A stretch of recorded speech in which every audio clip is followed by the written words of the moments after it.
A paz do Senhor, meus irmãos. Estamos aqui hoje para fazermos a leitura diária de quarta-feira, que está registrado no livro de Apocalipse, capítulo 2, versículo 3, que diz: E sofrestes, e tens paciência, e trabalhaste pelo meu nome, e não te cansaste. Referente à lição 6, né? Efésio, a igreja do amor enfraquecido. Vemos que o Senhor identificou essa igreja como aquele que está no meio dos castiçais e que tem a sua destra as 7 estrelas, né? E ele então anda no meio das igrejas. 7 castiçais nós já vimos que significa as igrejas, né? E as 7 estrelas são os 7 anjos das 7 igrejas da Ásia Menor, das 7 igrejas de Apocalipse, né?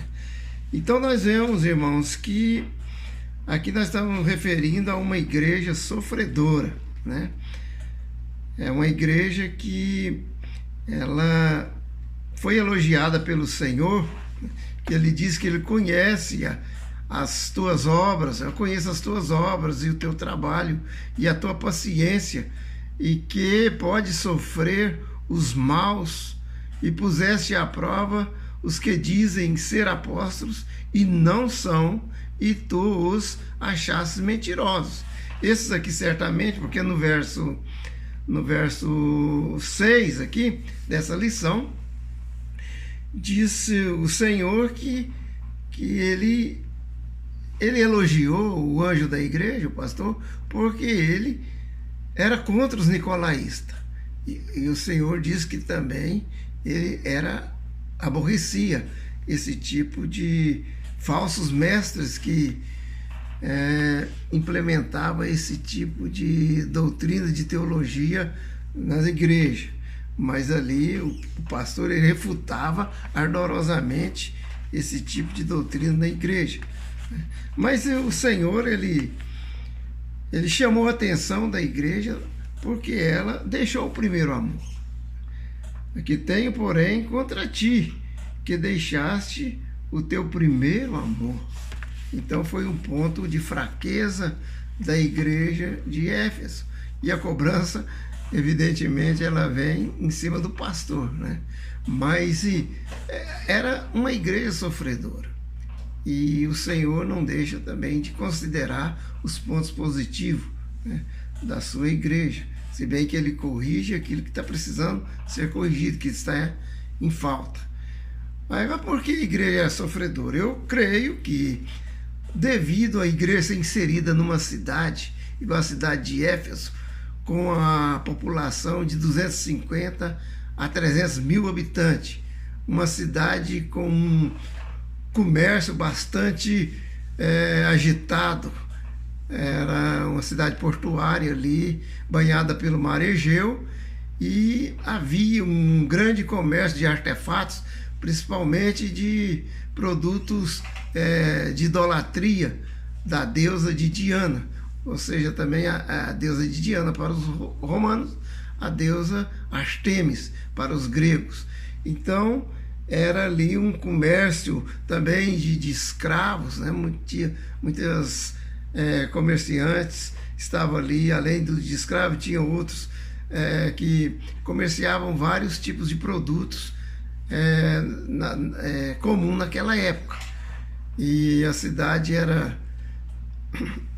tinha bastante mercadores, ali era uma corrupção, né? Tinha uma certa corrupção ligada à promiscuidade também, junto com aqueles tipos de comércio, e um nível muito baixo de moralidade daquela cidade. Então veja bem a igreja onde ela estava inserida.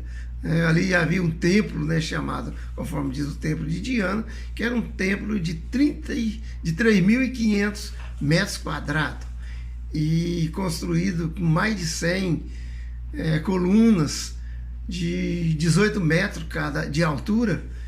Então era um templo muito apoteótico, um templo que foi considerado uma das maravilhas, das 7 maravilhas do mundo antigo.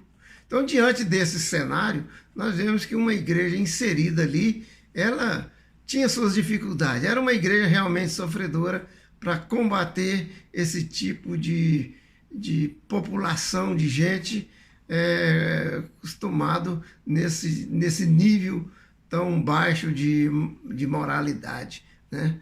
E a igreja, então, ela tinha que brilhar, ela tinha que resolver ou desempenhar a sua função ali de brilhar diante daquele mundo de trevas escurecido, né, por essa cultura ímpia e promíscua. Então, irmãos, nós vemos que essa igreja foi fundada pelo apóstolo Paulo, e Paulo passou por ali na sua segunda viagem missionária. Depois ele comissionou o Timóteo, o jovem seu cooperador, que esteve ali como pastor. E antes, porém, Paulo, ele na sua terceira viagem missionária, ele ficou por ali por uns 3 anos. Então foi uma igreja bem doutrinada, né? Uma igreja que foi, como dizemos, doutrinariamente bem alicerçada. E por isso ela estava, então, vencendo, né, todas essas tempestades ligadas às culturas, né, idólatras e de uma população, de um povo bastante promíscuo e mercenário que habitava naquela cidade. Então, ela, para se sustentar e para permanecer, então ela teve de se fundamentar na sã doutrina, na piedade, para que pudesse, então, assim, permanecer e dar o testemunho e ser uma igreja que representa as igrejas, né, da nossa época, a Igreja Universal. Que Deus abençoe os irmãos e que nós possamos, assim, na próxima aula, na 6ª lição, nós então vamos aprender bastante sobre esse tema, sobre essa igreja. Deus abençoe os irmãos, ficam todos na paz do Senhor. Amém.